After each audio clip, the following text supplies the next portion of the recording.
teman-teman Saling Sapa, podcast Saling Sapa jalan-jalan. Kita harus tetap jalan-jalan biar kita tetap saling sapa. Wah. Kita ketemu lagi, berdua lagi. Apa yang terjadi? Ya, kalau kita berdua gini berarti kita bingung mau konten apa.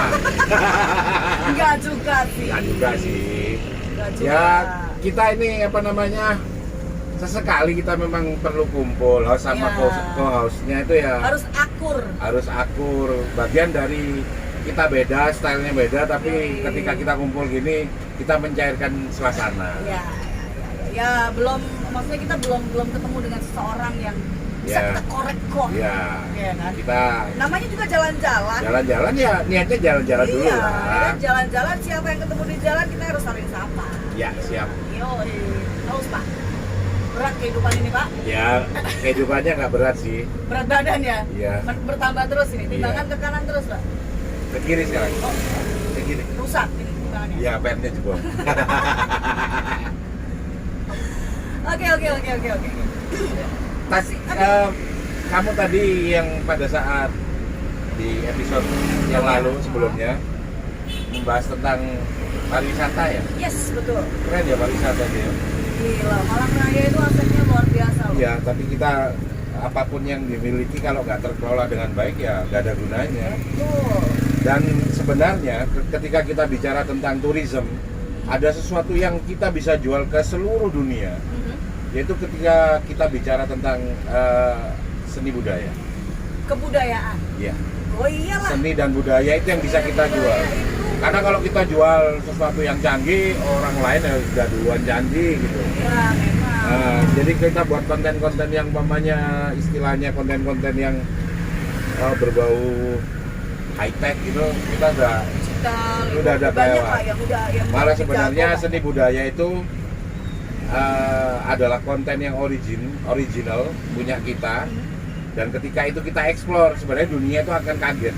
Yes, betul. Karena kita punya potensi luar biasa dari 17.000 pulau, dari ratusan suku, ratusan bahasa, itu pasti akan menciptakan ya ratusan bahkan ribuan seni dan budaya yang bisa Ragamnya jadi macam-macam, betul yang bisa jadi konten yang bisa dijadikan jualan kita, salah satunya untuk tourism. Betul. Itu ke depan Itu sebenarnya relate banget loh. iya Itu relate banget, nggak bisa dilepaskan. nggak bisa dilepasin. Nggak bisa dilepaskan. Karena apalagi nggak usah ngomongin Indonesia deh, kegedean ya. Kita ambil scope yang Bentar. Kita ngomong seni budaya kok kayaknya pas banget ya. iya. Kenapa? Itu depan itu. Oh, Ada iya, orang iya, sepuh iya. itu. Waduh, Bro. Ke kiri, bro. Kiri, bro. Kiri, bro. Oke. Kerja.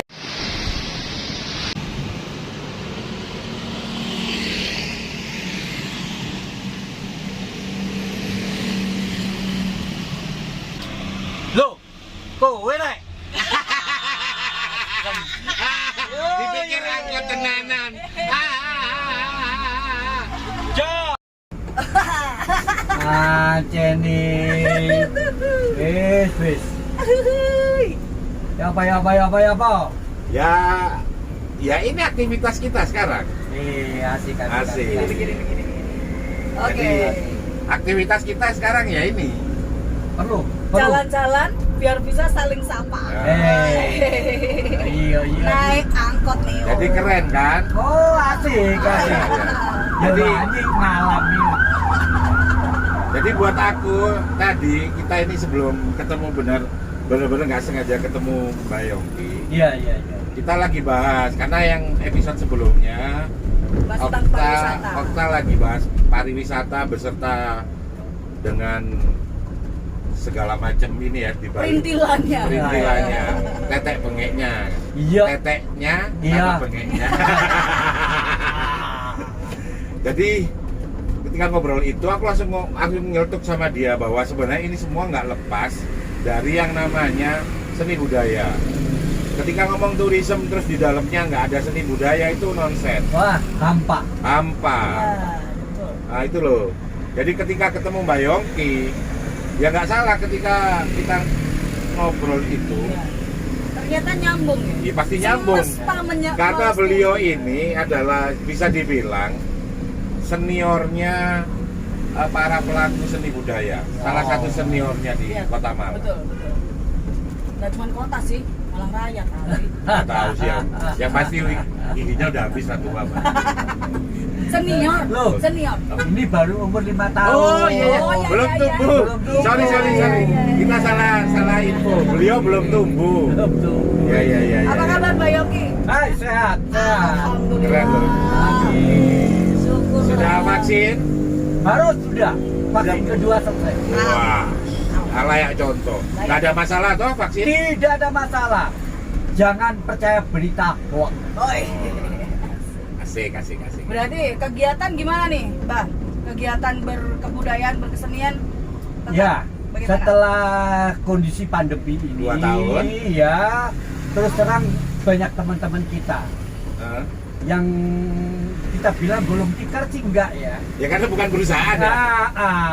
Tetapi delosor.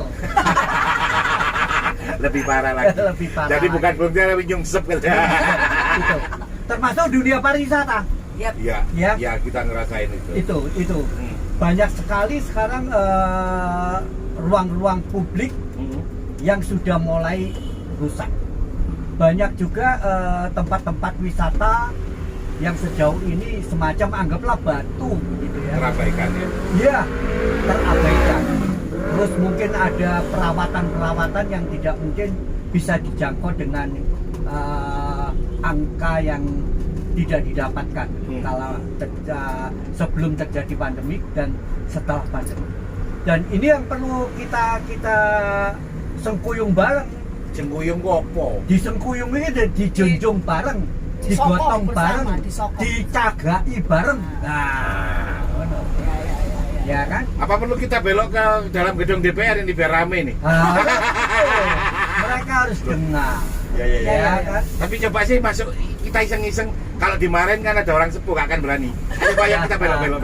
Belok masuk aja lewat. Belok kiri, kan? Nah kita kiri masuk ke gedung DPR. Ngomong lewat Perlu. kapan lagi? Lewat drop off-nya aja. Karena perlu diketahui di gedung DPR itu kan wakil rakyat kita Betul. dari Komisi Sosial Budaya. Iya, Nah iya. di situ ada Komisi D. Nah ini ke kiri. Nah, Nah sekali-kali lah kita masuk ya. Iya. Ya, ini kita masuk ke DPRD. iya. Ya, yang ada di dalam. Kapan gitu kita janjian ya? Ya, boleh Kita lah. dikirim linknya Mbak ya. Iya. Kita sudah beri tantangan terbuka untuk anggota dewan. Kita lewat di depan terasnya. Tantangan terbuka. Undangan kayaknya lebih enak ya. Nggak tahu lah. Ya undangan dan sekaligus tantangan. Berani nggak podcast di dalam angkot Sambil jalan-jalan. sambil jalan-jalan? Bah, untuk otomatis ya, yang namanya 2 tahun kita tidak harus ada physical distancing, ada social Ya. distancing. Yang namanya pelestarian kebudayaan dan seni ini pasti agak tersendat. Betul. Antisipasinya gimana, Mbak? Ya paling tidak itu ada ruang-ruang kecil yang mereka bisa paling tidak anggaplah olahraga bagi mereka ya.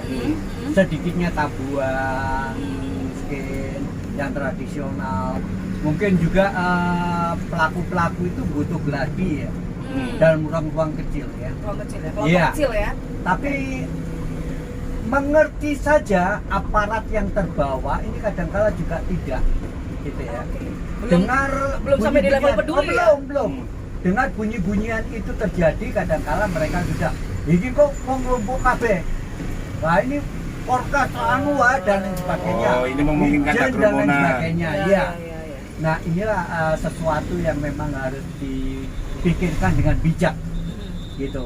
Karena terus terang mereka juga butuh ya, butuh sebuah laku kerja badannya biar nggak sakit semua ya. Nah itu mereka butuh. Terus gladi. karena ini kan seni itu juga butuh skill. Iya. Skill itu butuh diasah atau tetap dijaga ketajamannya dengan berlatih. Iya betul. Ketika nggak berlatih itu sejatinya ya malah skillnya itu lama-lama tumpul nggak Iya kepake. betul sekali. Nah semacam itulah yang kita harapkan. Hari ini kita masuk pada tutup suro, sebuah budaya Jawa. Iya. Bulan Suro ya. Ya bulan suro kita masuk pada tutup suro dan kelihatan banyaknya kegiatan. Suro 1000 berapa? 1955 saka.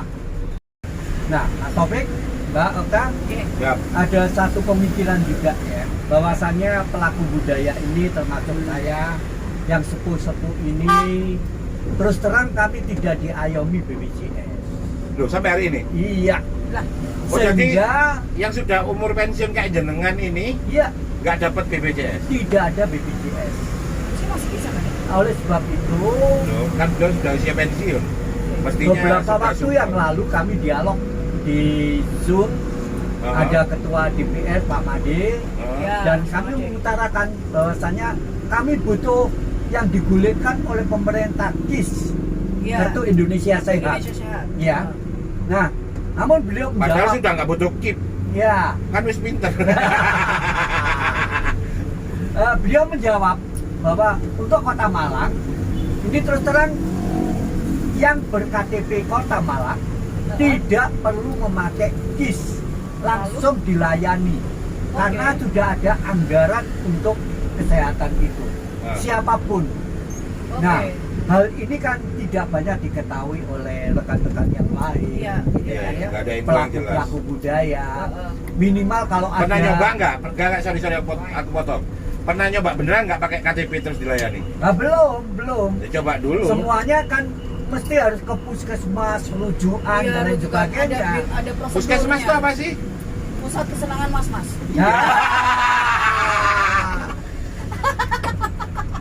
Nah, semacam itulah ya. Kita perlu berpikir ke depan real dan bijak. Karena terus terang kami ini sudah tidak ada penghasilan di dalam pandemi ini. Apalagi jenengan kan sudah sepuh. Iya. Masa masih mau disuruh ngamen keliling? Ya. Kan nggak mungkin. Beberapa kejadian terbukti kan, Ya. teman-teman kita yang sakit dan lain sebagainya, yang tidak bisa Berobat. berobat, Sampai takut meninggal. ya, bukan tidak Iya, berobat, iya, iya. takut karena mereka berpikiran biayanya dari mana gitu. Ya sampai akhirnya meninggal di Sampai rumah. meninggal di Ya. rumah. Iya, iya, tanpa Dan hari penanganan ini medis ya. ada seorang rekan kita musisi, Mas Nanang. Mas Anang ini kebetulan rumahnya Kidul Pasar. Dia ikut di Museum Musik Indonesia. Nah, hari ini dia sakit, ginjalnya bocor. Sampai alat-alat musiknya ini dia jual. Hanya untuk bertahan. Hanya sakitnya. untuk bertahan dan untuk berobat. Adakah pemikiran ini oleh pemerintah ataupun pelaku-pelaku budaya yang lain gitu? Selama dia sehat, dia banyak dipergunakan, tetapi kalau mereka jatuh, dia sakit, tidak ada seorang pun yang mau Mau peduli. untuk peduli. Ini bukan sekedar itu, masih banyak contoh-contoh yang lain. Termasuk, maaf, banyak teman-teman kita yang hanya lewat budaya, menunggangi budaya, menjadi seorang pahlawan, Oh, iya, menjadi ini adalah kepentingan untuk individu, bukan untuk kepentingan yang besar tentang Malang. Tarang potong. Hmm. Jadi maksudnya dia memproklamirkan diri sebagai budayawan, Pelaku budaya. Ya, Terus kemudian dari sanalah namanya dikenal sebagai pelaku budaya. iya, Kemudian jadi lokal hero karena Iya. dia sebagai pelaku budaya. betul Tapi sekali. di baliknya Tapi ada di balik itu pentingnya. kepentingannya cuman Untuk pribadi. Individu saja, Individu. pribadi. Ya Ada semua orang itu ya. sebenarnya punya Iya. kepentingan kan ya. Ya. Ya, Tapi ya yang buat masuk akal, aku ya Ken. sah-sah aja punya kepentingan. Iya, Masuk Tapi akal dong. semua orang wajar punya kepentingan, Iya. punya keinginan. iya, Tapi tetap bermuara pada kepentingan banyak orang iya. ketika betul sekali. di ujungnya itu. Itulah persoalan yang ada hari-hari ini yang memang harus kita bahas. Fenomena itu terjadi karena apa? Ya, satu paling tidak pemerintah harus bijak. Karena nggak ada ukuran yang jelas ya mana pelaku budaya beneran Iya, yang Sama yang berdedikasi ngaku-ngaku. sama yang ngaku-ngaku atau yang abal-abal. iya, betul sekali. Negara nggak ada acuan yang Iya. jelas, nggak ada standar yang Metodenya jelas. nggak jelas ya. Nah, Iya. hari ini itulah pemikiran-pemikiran yang memang harus kita berikan. Harus kepada dibongkar, pemerintah ya, dan ya. juga kepada pelaku-pelaku budaya yang lain. Tidak di era di bawah 90-an ini tidak kayak begini begitu. Nah, ini ceritain. Gitu. Di bawah tahun 90-an setiap pemerintah daerah akan membuat sebuah kegiatan selalu mengumpulkan pelaku seni budaya Oke. sesuai dengan kapasitas bidangnya. Kalau misalnya perawatan tentang kita lewat jalan ijen ini, taman ini, minimal teman-teman seni rupa, desain arsitektur, ini ada Pak Budi dan sebagainya, ini bisa diundang, diajak dialog gitu loh. Bagaimana landscape tata kota kita, patung-patung dan lain sebagainya. Maaf, ada satu keluhan. Kita tahu Bung Ono Sumaryono, bekas anak Kidul Pasar. Dia Pak Ono. Ono Sumaryono. Iya. Dia pematung besi ya, yang menjadikan artistik bentuk-bentuk. Dan beliau sudah dapat pengakuan secara internasional. Betul sekali. Nah, kalau konsepnya diminta oleh pemerintah, dia berikan. Setelah itu apa yang terjadi? Konsepnya dipakai, Iya. orangnya nggak dapat apa-apa. Iya. Nah, kita sekarang akan melewati juga, kalau belok kiri kita akan lewat Jalan Pahlawan Trip. Oke, kita Kalau masuk jalan. dulu Jalan Salak. Oh, ini dulu jangan salah. Jalan Oke. Salak. Oke, Ya. oke. Nah, di ujung itu kalau tidak salah ada Videotron. Oke, ya. Nah, Ya. Mbok yo di dalam pandemi ini karya-karya anak Malang itu sekali-sekali ditampilkan di Videotron kan bisa. Betul ya. Ya Masuk nggak akal. betul. Harusnya. Nggak betul, karena apa? Kalau itu tiap detik itu ada iklan, ada uangnya. Tiap detik itu ada iklan jalan. Pajak jalan. Itu menghasilkan uang. Ya. Kalau masang web Mbah Yongki lagi pencak atau lagi nari, apa untungnya? Mate lah aku. Nah, Mas, karena kita lewat Jalan Salak. Ya, siap. Jalan ini adalah sebuah jalan yang betul-betul menunjukkan kepahlawanan kala itu. Nah, selama saya umur sekian, Ya. tidak pernah kita mencoba untuk membuat drama tari kolosal tentang perjuangan Pelajar. pelajar trip kala itu. Ini seharusnya Saya langsung, pemerintah aku cerdas. langsung berdiri. Iya, Pemerintah harusnya cerdas. Iya. Iya. Itu cuma Kapan? kita yang punya ya, Malang? Iya. Iya. 10 November mereka sudah buat Di Wah. Surabaya. ya Surabaya. Malang punya aset yang namanya Jalan Pahlawan Trip, Jalan Salak. Ini tempat teman-teman pelaku tentara pelajar yang berjuang dan bertahan di sini sampai terjadinya banyak yang gugur dan Betul. kita punya makam pahlawan. Seyogianya sebagai penghormatan tentang etika, maka kita bisa buatkan mereka sebuah karya. Jadi bukan tentara bener yang saat itu melawan ya? Pelajar. Wow, bagaimana di era itu Ya. anak-anak Malang pada saat masih jadi pelajar pun mereka berani angkat senjata. Iya, ini akan menjadi lebih baik dan mungkin ini akan bertambah terus materi-materi ke depan tentang teknik teknologi. Betul. Nah, ini yang perlu diadaptasi oleh teman-teman juga pelaku budaya. Gitu. Padahal kan di Kota Malang atau mungkin banyak daerah lain itu ada lembaga Dewan Ya. Kesenian dan lain-lain. Semua ada. Ada kan? Tapi Cuman yang di Malang aja yang nggak ada SK-nya. Iya, belum belum di SK-kan. belum di SK kan. Nggak tahu, yang penting nggak. Aku tahunya, aku orang awam tahunya nggak ada SK-nya. Nah, kalau seseorang pernah bicara dengan kami, seorang dosen kerawitan, Heeh. dia itu ngajar di Amerika. Heeh. Hampir di seluruh perguruan tinggi mereka mempunyai satu set gamelan, baik itu gamelan Jawa atau gamelan Bali atau gamelan Sunda. Mereka punya lah. Ya. Mereka punya dan intensif mereka berlatih di tempat kita. Gamelan di SD, di SMP digeletak no. Kadangkala sampai buki. Iya. Nah, ini yang Ada salah sih di mana? kita punya gamelan tapi kebanyakan malah itu cuma jadi hiasan aja Iya, di sekolah-sekolah Jadi itu. ornamen ya. Ya jadi pelengkap aja. Iya. Sedangkan itu kalau di negara lain itu adalah sebuah alat musik yang dianggap itu malah kekinian, Iya, malah dianggap hal baru. hal baru. Pengenalan seni budaya lewat digital, ya memang ada beberapa walaupun belum banyak kegiatan-kegiatan yang lewat Zoom ya. ya. Pagelaran virtual juga ada, tapi dari kegiatan itu seberapa banyak bisa kira-kira bisa kenal lah kegiatan itu aja, orang tahu aja dulu. Buat aku malah lebih luas lagi. Konten budaya kita ini selama ini kan masih dipanggap bahwa itu masa lalu, kuno, lawas, yang mestinya cuma masuk museum, ya kan? Di pandangan seorang Mbah Yongki, konten-konten seni budaya klasik Indonesia itu apakah masih eksis nggak sih di era kekinian itu?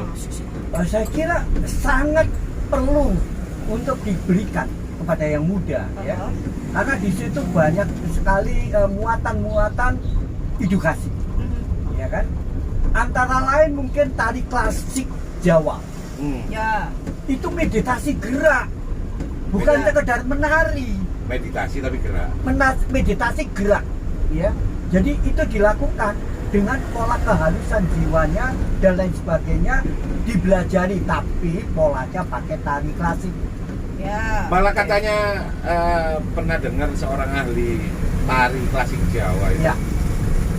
Para gerakan yang pelan Ya. itu sebenarnya lebih makan banyak energi ya. Oh iya, Betul. iya. Nah, hal-hal ini memang perlu kita join dengan dunia pendidikan. Iya, itu bagian dari Iya, penguatan. iya. Iya. Tanpa itu kalau kita di masyarakat aja kita akan sulit juga. Ya soalnya gini, Bang. Ya, sorry. Yang sering terjadi ketika musik etnis Ya. digabungkan dengan ini akhirnya cuma jadi hiburan aja. Iya. Iya.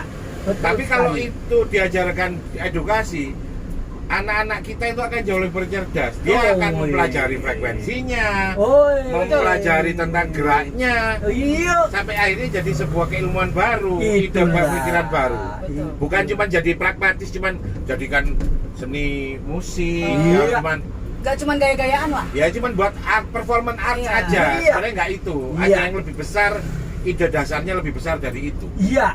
Satu contoh saya kira Mas Taufik udah pernah ngupas itu. Yang mana? Mas Bejo main Oh iya ya, Oh, iya. Karinding. Karinding.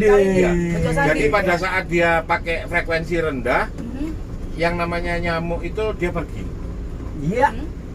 Tapi dia pakai frekuensi tertentu, belalang, serangga-serangga itu mendekat. Oh. Dan itu real. Iya. Nah, semacam itulah. Dan itu kan perlu dikupas. Iya, iya, iya. Betul sekali. Dan butuh dibuktikan.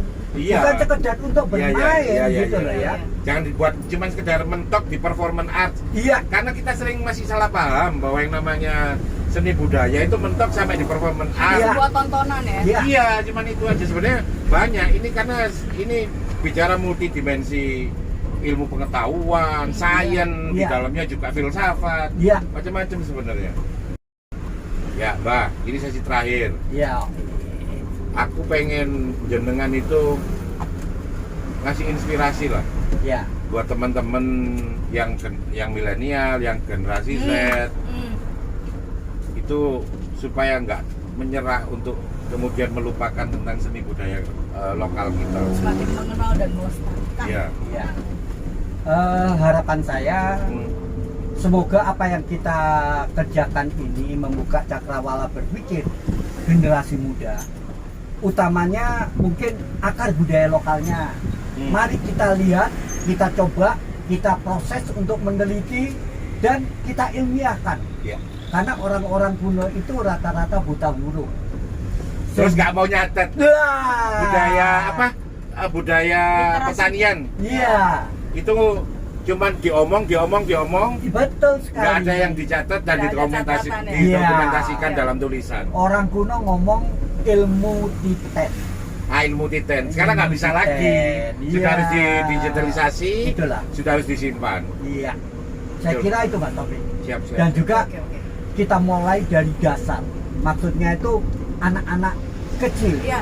Ya, ini harus kita mulai kita kenalkan lagu-lagu daerah. Betul. Ya, terus juga yang hilang adalah kalau hari ini yang tua-tua berbicara baca puisi. Padahal di dunia anak itu ada berdeklamasi. Deklamasi. Ya, Ini meskipun sudah lucu ya. ya sudah mulai hilang. Iya, Ya, iya, kan? iya. Sudah mulai Lampu, hilang. udah nggak ada. Iya, iya, nggak iya, ada. iya. Ganti Iya, begini. kita- Ya sekedar ini bocoran ya. Bahwa di negara-negara maju jauh mereka sebelum mengenal kecanggihan teknologi, ritma tentang ilmu-ilmu sains. Iya. Mereka pertama kali dikenalkan adalah sastra. Yes. Dan sastra adalah bagian dari budaya. Betul. Mungkin episode kali ini ditutup dengan kata sastra dan itu bagian dari budaya. Mbak Yongki nggak sibuk kan? Kita ajak ngopi apa? Oke. Kita mau Nanti ngopi. akhirnya Mbak Yongki yang nyegat angkot mau kemana entah kemana. Ya kita culik es kalian gitu. Dan tambah kacau hidupnya sudah. Oke. Hiburan Mbak biar nggak terlalu stres menghadapi kenyataan. Oke, terima kasih Matur nuwun Mbak Yongki. Nanti kapan-kapan Ketemu kita lagi di ketemu episode lagi. mendatang. Yang pasti Rahayu. Budaya. Assalamualaikum. Waalaikumsalam warahmatullahi wabarakatuh. Merdeka! Merdeka.